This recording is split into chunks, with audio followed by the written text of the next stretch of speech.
सदर आसिफ अली जरदारी ने दरियाए सिंध के निज़ाम से मजीद नहरें निकालने की मुखालिफत करते हुए इसे एक तरफा फैसला करार दे दिया है।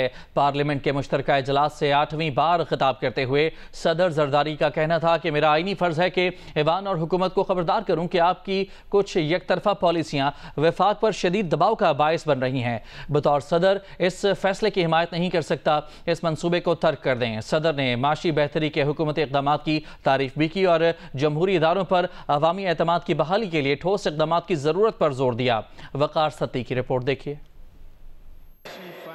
पार्लिमानी साल के आगाज पर पार्लियामेंट के मुश्तरका इजलास से खिताब में सदर ममलकत आसिफ अली जरदारी ने कहा कि बतौर सिविलियन सदर ये उनका 8वां खिताब है जो जमहूरी तसलसल की अलामत है। सदर ने कहा बेहतर तर्ज हुक्मरानी, सियासी और इक्तिसादी इस्तेकाम अवाम की तवक्कुआत पर पूरा उतरने के लिए जरूरी हैं। जमहूरी अदारों पर अवामी एतमाद की बहाली के लिए ठोस इकदाम की जरूरत है। उन्होंने हुकूमत के माशी पॉलिसियों को सराहते हुए कहा कि ज़र मुबादला के ज़खायर में इजाफा, गैर मुल्की सरमायाकारी में बेहतरी और स्टॉक मार्केट में रिकॉर्ड सतह तक पहुँचना मईशत के इस्तेकाम की निशानियाँ हैं। अपने खिताब में सदर ममलकत ने मईशत, तालीम, सेहत और रोजगार के मौके बढ़ाने, आइंदा बजट में अवाम को हकीकी रिलीफ की फराहमी, तनख्वाहों और पेंशन में इजाफे, टैक्सों में कमी और तवानाई के नर्ख कम करने, खवातीन को बाख्तियार बनाने के लिए उनकी नुमाइंदगी में इजाफे के इकदाम की सिफारिश की। सदर ममलकत ने कहा बेनजीर इनकम सपोर्ट प्रोग्राम को मजीद वुसअत देने, ज़राअत, माहीगीरी, तवानाई और माहौलियाती तब्दीलियों के चैलेंजेस से निपटने के इकदाम करना होंगे। सदर आसिफ अली जरदारी ने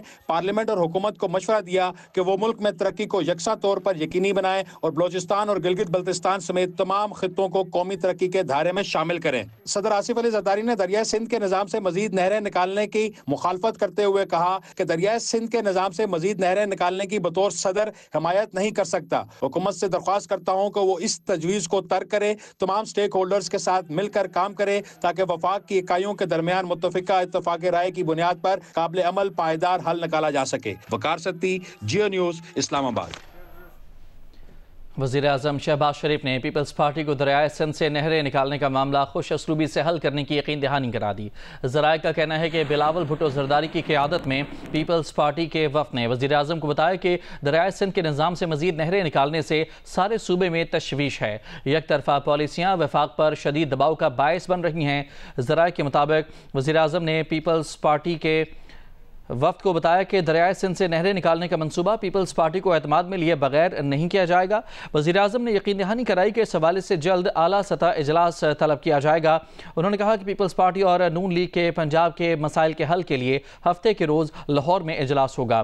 दोनों जमातें मिलकर मुतनाज़ मामलात को हल करेंगी और इस हवाले से इसहाक डार को टास्क दे दिया गया है। मुलाकात के बाद पीपल्स पार्टी की जानिब से जारी एलामी में कहा गया कि वज़ीर आज़म की जानिब से बिलावल भुट्टो जरदारी की सरबराही में पीपल्स पार्टी के वफ़द के एजाज़ में इफ्तार और इशाया दिया गया था। बिलावल भुट्टो जरदारी ने वज़ीर आज़म हाउस में पीपल्स पार्टी के वफ़द के हमरा वज़ीर आज़म शहबाज शरीफ से मुलाकात भी की थी। एलामिया के मुताबिक बिलावल भुट्टो जरदारी की सरबराही में पीपल्स पार्टी के वफ़द ने वज़ीर आज़म शहबाज शरीफ के सामने मुतनाज़ कैनालों से मुताल्लिक़ एतराज़ात रख दिए। वफ़द ने वज़ीर आज़म को खैबर पख्तूनख्वा के ज़िला कुरम में अमन व अमान की नाक़िस सूरत हाल पर अपने खदशात से भी आगाह किया। पीपल्स पार्टी के वफ़द ने वज़ीर आज़म से बलोचिस्तान के सैलाब मुतासरीन की अब तक दादरसी न होने का भी शिकवा किया। वज़ीर आज़म ने मुतनाज़ कैनालों, ज़िला कुरम में क़याम अमन और बलोचिस्तान के सैलाब मुतासरीन से मुताल्लिक़ पीपल्स पार्टी के तहफ़्फ़ुज़ात के हल की यकीन दहानी करवाई।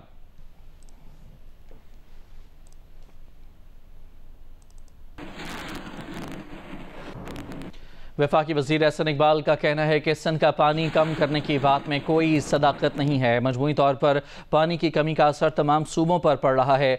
मेन स्ट्रीम से बाहर नाकाम सियासतदान अपनी सियासत चमकाने के लिए इस मामले को हवा दे रहे हैं। जियो न्यूज़ के प्रोग्राम आज शाहजेब खानज़ादा के साथ में बातचीत करते हुए उन्होंने कहा कि पीपल्स पार्टी इसलिए ये मसला उठा रही है कि उसके सूबे में इस मसले को बेजा उठाया जा रहा है। वज़ीर आज़म ने पीपल्स पार्टी को यकीन दहानी कराई है कि सिंध के मफाद के खिलाफ कोई फैसला नहीं किया जाएगा। जो चोलिस्तान प्रोजेक्ट है इस पर जाहिर है पीपल्स पार्टी मुसलसल एतराज़ कर रही है। सदर पाकिस्तान ने इसे कहा कि यूनिलैटरली नहीं होना चाहिए ये काम। क्या पीपल्स पार्टी को मुतमईन किया जाएगा इस प्रोजेक्ट के हवाले से? इस किस्म का कोई इम्कान नहीं है कि सूबा सिंध का एक कतरा हिस्सा भी पानी पंजाब या कोई और सूबा ले सकता है। चंद सियासतदान जो इस वक्त मेन स्ट्रीम से बाहर हैं, नाकाम हैं, वो अपनी सिर्फ सियासत चमकाने के लिए इस इशू को हवा दे रहे हैं। पीपल्स पार्टी तो मेन स्ट्रीम से बाहर नहीं है और सदर इस वक्त आसिफ अली जरदारी साहब हैं, बहुत ज़्यादा मेन स्ट्रीम है। आज इस बात की वज़ीर आज़म ने उन्हें यकीन दहानी कराई है कि उन्हें एतमाद में लेकर कोई ऐसा फैसला नहीं किया जाएगा जो सूबा सिंध के मफाद के खिलाफ हो। पीपल्स पार्टी अगर इस इशू को उठा रही है तो उसकी वजह यह है कि इसके अपने सूबे सिंध के अंदर इसको हवा दी जा रही है और इस मसले को बेजा उठाया जा रहा है। बिलावल भुट्टो जरदारी साहब ये एतराज कर रहे हैं कि पहले ही जो 1991 का मुआहदा है उसके तहत पानी नहीं आ रहा है। जो सिंध में पानी कमी करने की बात है, मैं समझता हूँ इसमें कोई सदाकत नहीं है। पानी का जो पूरा एनवलप अगर डिक्रीज कर रहा है तो उसका असर तमाम सूबों के ऊपर पड़ रहा है। पाकिस्तान मुसलसल जमहूरियत में नीचे जा रहा है और आप लोगों की हुकूमत है। जो सबसे अहम इंडिकेटर्स या हमें इस वक्त तवज्जो देने की ज़रूरत है वो मुआशी इशारिये हैं। पिछले 2 सालों के अंदर पाकिस्तान का हर मुआशी इशारिया अल्हम्दुलिल्लाह ऊपर की तरफ जा रहा है। पंजाब में पीपल्स पार्टी के तहफ़्फ़ुज़ात पर मरीम नवाज़ बात करने को तैयार हैं। पार्लियामेंट के इजलास के मौके पर मरीम नवाज़ से सवाल हुआ कि पीपल्स पार्टी वालों को मरीम नवाज़ से तहफ़्फ़ुज़ात हैं कि उनके पंजाब में काम नहीं हो रहे। मरीम नवाज़ ने जवाब दिया कि पीपल्स पार्टी वाले उनसे बात करेंगे तो वो बात करेंगी। पार्लियामेंट के इजलास में अपोजिशन के एहतजाज पर कहा कि बदतमीज़ी और बदतहजीबी की जो बुनियाद अपोजिशन ने रखी है ये खुद इसका निशाना बन रहे हैं। अवाम को अब शऊर आ गया है, लोग तरक्की और अपने मसाइल का हल चाहते हैं। अवाम को पता चल गया है कि बदतहजीबी और अवाम की खिदमत में क्या फ़र्क है। बन्नू कैंट में होने वाले खुदकुश हमले की तहकीकात में पेशरफ्त हुई है। 16 दहशतगर्दों में से 2 की शनाख्त अफगान शहरियों के तौर पर की गई है। दोनों हलाक दहशतगर्दों का ताल्लुक अफगान सूबे पक्तिका से था। मज़ीद जानते हैं नुमाइंदा जे न्यूज़ रसूल दावड़ हमारे साथ मौजूद हैं। रसूल दावड़ बताएगा तहकीकात में मज़ीद क्या इंकशाफात और बातें सामने आई हैं। जी बिल्कुल, एक हफ्ता कबल बन्नू कैंट पर होने वाले हमले की जो तहकीकात है उसमें पेशरफ्त सामने आई है और जो तहकीकाती टीम के ज़राए का कहना है कि हमले में शामिल 16 हमलावरों में से 2 की शनाख्त हो गई है और ये भी कहा गया है कि ये 2 जो शनाख्त जिनकी हो गई है उन दोनों शिद्दत पसंदों की ताल्लुक जो है उनका अफगानिस्तान से है। इनका एक का नाम अब्दुल आदी और हमास मुहाजिर है और दूसरे का नाम शमसुल्लाह बताया गया है। ज़राए का ये भी कहना है कि दोनों शिद्दत पसंद जो थे वो इस हमले में हलाक हो चुके थे और ये अफगानिस्तान के सूबा पक्तिया से इसका ताल्लुक था और इसके गांव का नाम गांव दरोजी बताया गया है। तफ्तीशी टीम का कहना है कि फिल वक्त इन 2 हमलावरों की और इनके खानदानों की शनाख्त हो चुकी है। बाकी हमलावरों की शनाख्त के लिए कोशिशें जारी है और ये 4 मार्च को 2 खुदकुश हमले हुए थे बन्नू कैंट के दीवार के साथ, जिसकी जिम्मेदारी कलदम तंजीम हाफिज गुलबादर ने कबूल की थी। और बहुत शुक्रिया आपका तफसीलात के लिए रसूल दावड़। पार्लियामेंट के मुश्तरका इजलास से सदर के खिताब के मौके पर तहरीक इंसाफ ने रिवायती तौर पर ऐवान में एहतजाज और शोर शराबा जारी रखा। वज़ीर आला पंजाब मरीम नवाज़ मेहमानों की गैलरी में अरकान की तवज्जो का मरकज़ बनी रहीं। पार्लियामेंट के मुश्तरका इजलास का अहवाल बता रहे हैं आसिफ बशीर चौधरी।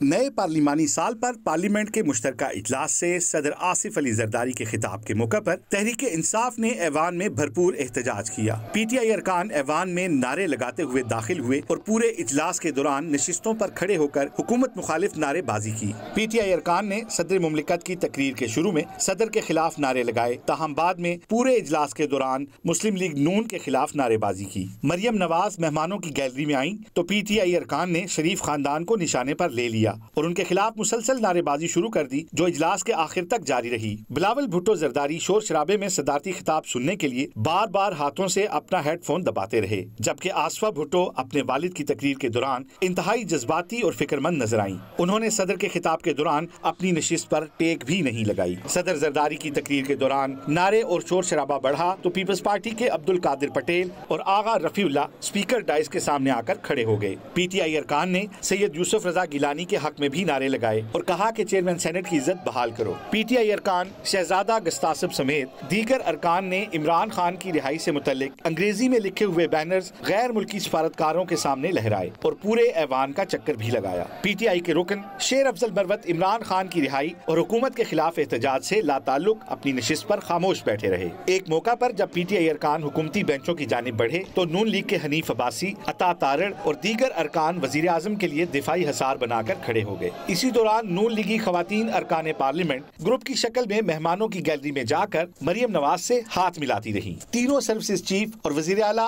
अली अमीन गंडापुर ऐवान में तशरीफ नहीं लाए। Asif Bashir Chaudhry, Geo news, parliament house, Islamabad. Chairman PTI barrister Gohar का कहना है कि वो सदर ममलिकत को आईनी सदर नहीं समझते, इसलिए उनकी तकरीर के दौरान एहतजाज किया गया। ये सिलसिला आइंदा भी जारी रहेगा। अपोजिशन लीडर उमर अयूब ने कहा कि इन लोगों ने मुल्क पर मजीद 4000 अरब रुपए का कर्ज चढ़ा दिया है। करप्शन इंतहा पर है और ये लोग महंगाई में कमी के दावे कर रहे हैं। ओपन चैलेंज है, बाजार चलें और लोगों से पूछें कि महंगाई बढ़ी है या नहीं। शिबली फराज ने कहा कि यही गैर नुमाइंदा हुकूमत मुल्क को आगे लेकर चलती है तो मुल्क का अल्लाह ही हाफिज है। पार्लियामेंट लार्जेस इस्लामाबाद में पीटीआई वफ़द ने JUI के रहनुमाओं से मुलाकात की। पीटीआई वफ़द में असद कैसर, सलमान अकरम राजा और अखुनज़दा हुसैन यूसुफजई शामिल थे। JUIF के वफ़द में मौलाना अब्दुल गफूर हैदरी और कामरान मुर्तज़ा शामिल थे। दोनों जमातों ने मुजवज़ा अपोजिशन अलायंस एजेंडे पर मुशावरत की।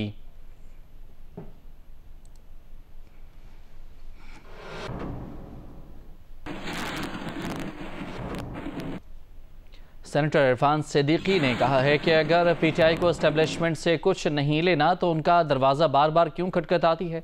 पार्लियामेंट के बाहर मीडिया से गुफ्तगू में इरफान सिद्दीकी ने कहा कि पीटीआई के लीडर कहते हैं कि उनके राबते एस्टेब्लिशमेंट के साथ हैं। समझ नहीं आता कि जब वो कहते हैं कि डील नहीं करनी, NRO नहीं लेना, तो फिर राबते क्यों करने हैं।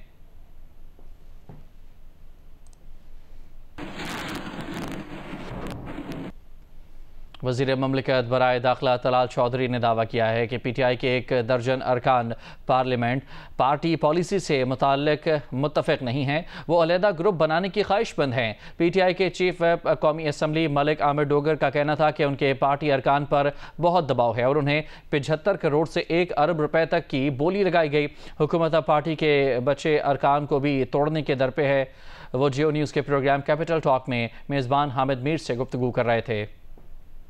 ये हंगामा ढलता जा रहा है, ये इसमें अब वो जज्बा नहीं रहा।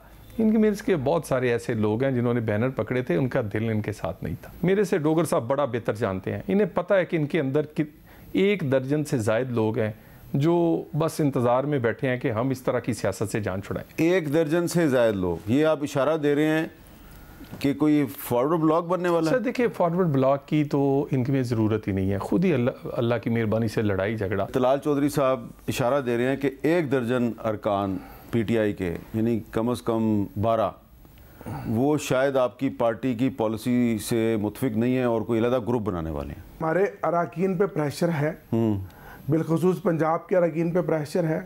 75 करोड़ से 1 अरब की बोलियां लगाई गई और पहले दिन से लगाई गई। अब आगे भी इनका यही इरादा है कि जो हम बचे खुचे एक आग का दरिया अबूर करके इस असम्बली में पहुंच गए हैं, हमारा भी टोटे टोटे करें। कराची में मैट्रिक बोर्ड ऑफिस और नाजिमाबाद के करीब फायरिंग से 3 डाकू हलाक हो गए। कोरंगी, नॉर्थ नाजिमाबाद में मुकाबलों के नतीजे में 3 जख्मियों समेत 8 डाकुओं को असलहे समेत गिरफ्तार किया गया। पुलिस के मुताबिक नाजिमाबाद मैट्रिक बोर्ड ऑफिस के करीब शहरी की फायरिंग से 2 मुबैना डाकू हलाक हो गए। डाकू शहरी से लूट मार कर रहे थे तो उसने अपने लाइसेंस याफ्ता पिस्तौल से उन पर फायरिंग कर दी। हलाक डाकू की शनाख्त का अमल जारी है। पुलिस के मुताबिक Federal B Industrial Area Shafiq मोड़ के करीब डाकू शहरी से लूट मार कर रहे थे। इस दौरान शहरियों और डाकुओं में हाथापाई हुई। इसी जगह से डबल केबिन गाड़ी गुजर रही थी जिसमें से डाकुओं पर फायरिंग की गई, जिसके नतीजे में 1 डाकू हलाक हो गया जबकि दूसरा फरार हो गया। पुलिस के मुताबिक डिफेंस फेज 6 में शहरी को लूटने की कोशिश करने वाले डाकू को शहरी ने फायरिंग करके जख्मी कर दिया। पुलिस ने मुलजिम ताज को गिरफ्तार करके जख्मी हालत में अस्पताल मुंतकिल कर दिया। इसके अलावा कोरंगी, नॉर्थ नाजिमाबाद और न्यू कराची इंडस्ट्रियल और भैंस कॉलोनी में पुलिस मुकाबलों के नतीजे में 4 जख्मियों समेत 7 डाकुओं को गिरफ्तार कर लिया गया। लियारी एक्सप्रेसवे सोहराबगोड़ के करीब नामालूम गाड़ी की टक्कर से जख्मी नौजवान जाँ बहक हो गया। मुतवफ़ी की शनाख्त इम्तियाज़ के नाम से हुई।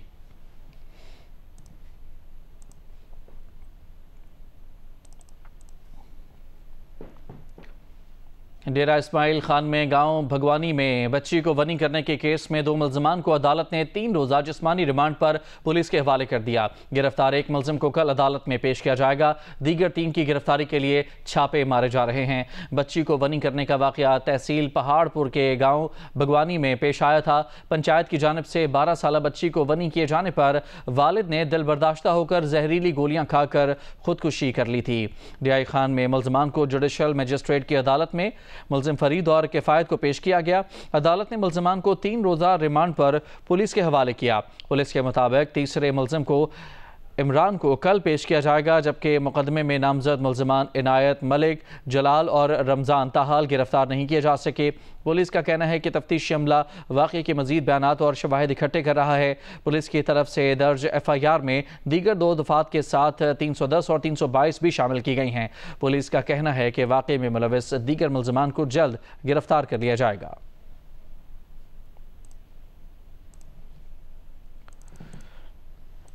आगे बढ़ते हैं। Human rights commission of Pakistan ने डेरा इस्माइल खान में 11 साल बच्ची को वनी करने पर तशवीश का इजहार किया है। तर्जमान का कहना है कि सुप्रीम कोर्ट की रूलिंग के मुताबिक जरगे को सिविल मामलात पर फैसला देने का कोई इख्तियार नहीं। सूबाई हुकूमत इसका नोटिस ले और झगड़े निपटाने के मुतबादल निज़ाम की जुडिशल इंक्वायरी कराई जाए। बच्ची की ज़िंदगी की हिफाजत की जाए, इसे अपने ख़ानदान के साथ रहने दिया जाए। फैसला देने वालों को कानून के मुताबिक सज़ा दी जाए।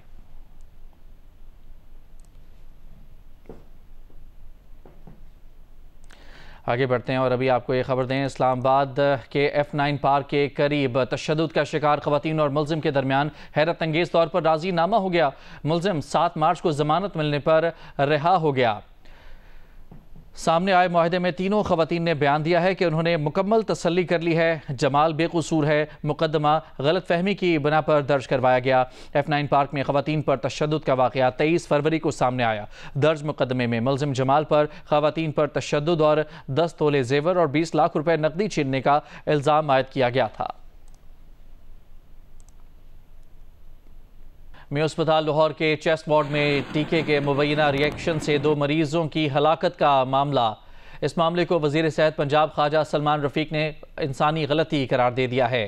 इंजेक्शन पाउडर की शक्ल में था, जिसे महलूल बनाने में गलती हुई। लाहौर से उम्मे फरवा की रिपोर्ट देखिए।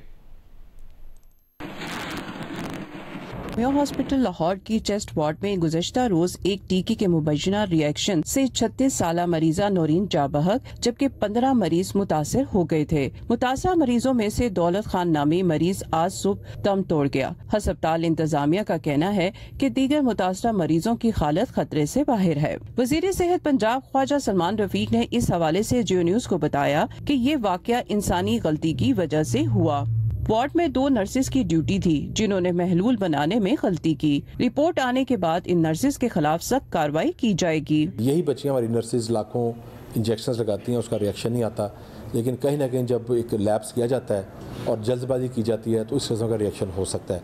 लेकिन चूँकि डिटेल की रिपोर्ट अभी नहीं आई, कम से कम पाउडर की रिपोर्ट जो रात तक आ जाएगी, उसके बाद हम हतमी फैसला करेंगे ताकि फिर जो फैसला करें वो कानूनी भी और उस पर कोई उंगली ना उठा सके। सूबाई वजीर सेहत का मजीद कहना था कि 6000 इंजेक्शन का स्टॉक अस्पताल आया। मुख्तलिफ डिपार्टमेंट्स में ये इंजेक्शन मरीजों को लगाए गए। ये इंजेक्शन नारोवाल भी गए। इंजेक्शन का रद्द-ए-अमल सिर्फ चेस्ट वार्ड में आया। मरीजों को तीसरी खुराक दी गई थी। पहली 2 खुराकों से कोई रिएक्शन नहीं हुआ। मेयो हॉस्पिटल में अद्वियात का स्टॉक मौजूद था। MS की नाअहली थी कि अद्वियात मरीजों तक नहीं पहुंच पा रही थी।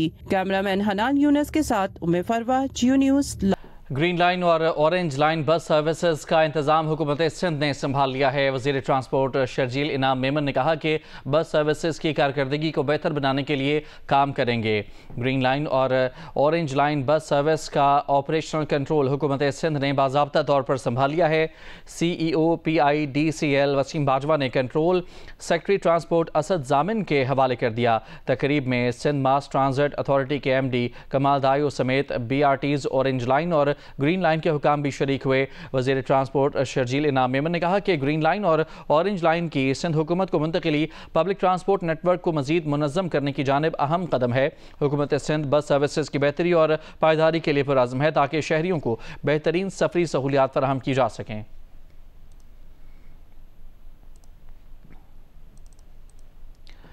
आगे बढ़ते हैं और ख़बर आपको दें। वफाकी वज़ीर सेहत मुस्तफ़ा कमाल ने अपना ओहदा संभालने के बाद पहले इजलास की सदारत की।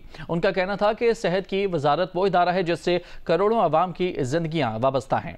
तर्जुमान वजारत सेहत के मुताबिक वजारत सेहत आमद पर वफाकी सेक्रेटरी हेल्थ नदीम महबूब और वजारत के सीनियर हुकाम ने वफाकी वज़ीर सेहत का इस्तकबाल किया। मुस्तफ़ा कमाल ने वजारत सेहत के अफसरान से मुख्तलिफ उमूर पर गुफ्तगू भी की।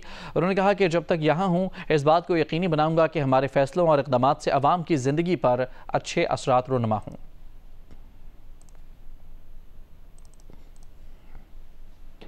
वज़ीर ममलिकत बराए दाखिला और इंसदाद मनशियात तलाल चौधरी ने कहा है कि दुनिया भर में इस्तेमाल होने वाली 40% मनशियात अफगानिस्तान में पैदा होती हैं और पाकिस्तान इसका ट्रांजिट मुल्क है। अफगान शहरियों के मुल्क से बेदखल करने की वजह भी यही है। उनका कहना था कि पाकिस्तान के सिक्योरिटी इदारों ने रवां साल $20 अरब की मनशियात जब्त की। वो जियो न्यूज़ के प्रोग्राम कैपिटल टॉक में मेज़बान हामिद मीर से गुफ्तगू कर रहे थे। अफ़गानिस्तान से जो आइस तैयार होकर पाकिस्तान आती है और पूरे पाकिस्तान में फैल रही है, इसका सदेबाब कैसे होगा? टनों के हिसाब से आ रही है। मीर साहब, बहुत आपने अहम नुक्ते की तरफ इशारा किया है। अभी जो फैसला एक अफ़गान शहरियों के मतलब हुआ, उसमें एक वजह यह भी है 40% दुनिया में जो ड्रग्स है वो सिंथेटिक हों या दूसरी हों, वो अफ़गानिस्तान से इस वक्त प्रोड्यूस हो रही है। आपने बिल्कुल ठीक कहा है कि यहाँ पर वो जो टैबलेट्स हैं, जो आइस है, ये इसकी बड़ी भारी मिकदार आ रही है। हम विक्टिम हैं इस वक्त और पाकिस्तान ट्रांजिट कंट्री बना हुआ है। यहाँ से ये सारी ट्रांजिट होती है जिसमें से बहुत सारी पकड़ी भी जाती है।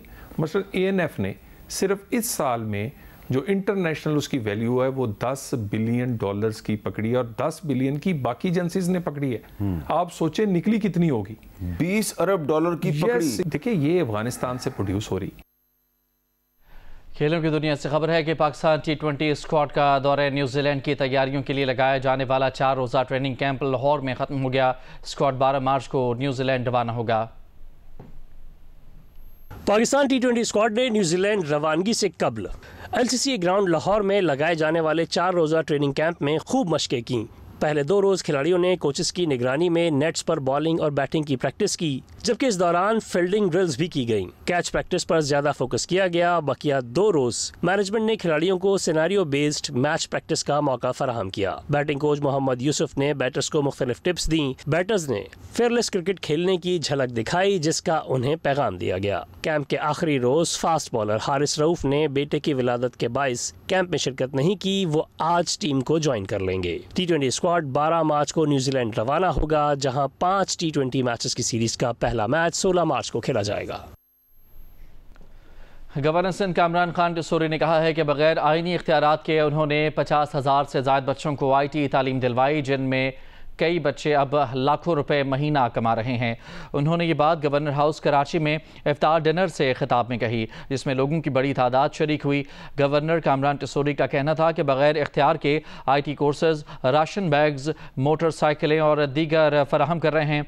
अगर बगैर इख्तियार वाले ये सब कुछ कर सकते हैं तो इख्तियार होगा तो कितना काम होगा। उन्होंने कहा कि जब मसाइल पर बात करता हूँ तो ये कहते हैं कि ये गवर्नर का इख्तियार नहीं। उन्होंने कहा कि वो जब तक इस मनसब पर हैं, ये गवर्नर हाउस अवाम का है। तर्जुमान गवर्नर हाउस के मुताबिक इफ्तार में कुरानंदाजी के मौके पर लोगों को प्लॉट, उम्रे के टिकट और नकद ईदी दी गई है।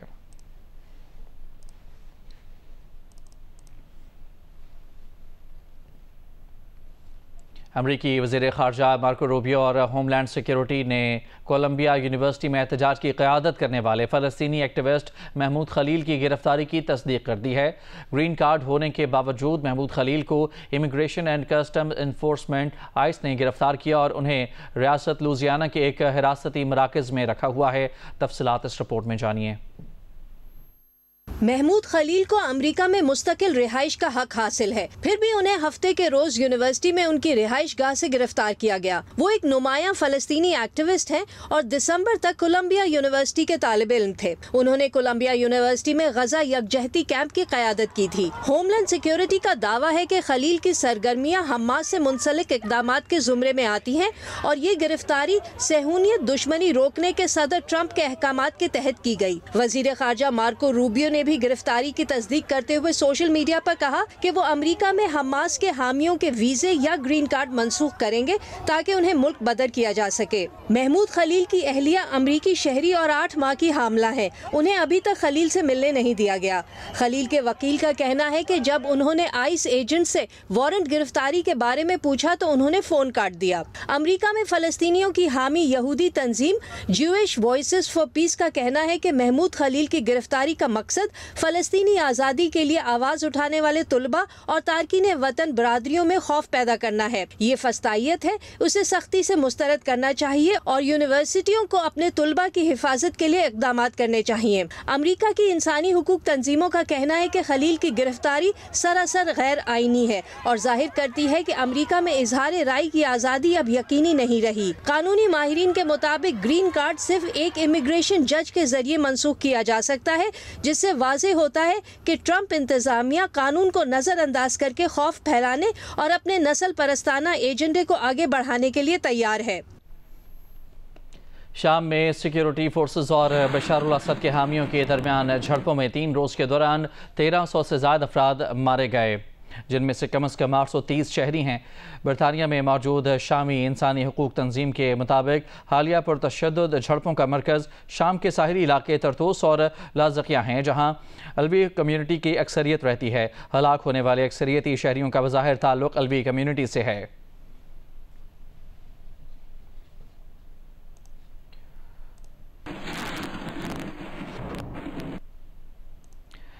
रूस यूक्रेन जंग खात्मे के लिए सऊदी अरब में यूक्रेन और अमेरिका के मुज़ाकरात के लिए अमेरिकी वज़ीर ख़ारजा मार्को रूबियो और यूक्रेनी सदर ज़ेलेंस्की की जद्दा आमद। दोनों रहनुमाओं की सऊदी वली अहद मोहम्मद बिन सलमान से मुलाकात होगी। अमेरिकी और यूक्रेनी वफ़द के दरमियान कल होने वाले मुज़ाकरात में रूस के साथ फ़िज़ाई और बहरी जंग बंदी की यूक्रेनी तजावीज़ और अमन मुआहदे के फ्रेमवर्क और इब्तदाई जंग बंदी पर तबादला ख्याल किया जाएगा।